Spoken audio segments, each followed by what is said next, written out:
মাজতে সাম্ৰাজ্য স্থাপন কৰি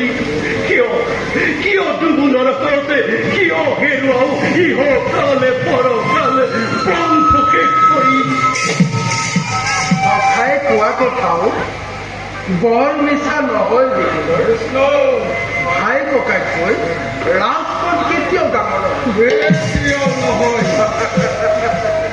কিন্তু সেই ভাই ককাই অচিনাকি সুতপুত্ৰ কৰ্ণক অযাচিতে অংগৰাজ্য কৰিলে প্ৰদান পাণ্ডৱৰ নামতে কিন্তু 5খন গাঁও দিব নোৱাৰিলে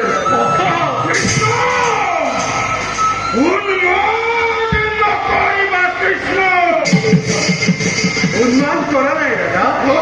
কিন্তু এতিয়াও যে প্ৰতিজ্ঞা গদাধাৰী বিকুদৰৰ প্ৰতিজ্ঞা গান্ধীধাৰী অৰ্জুনৰ প্ৰতিজ্ঞা এতিয়াও বাকী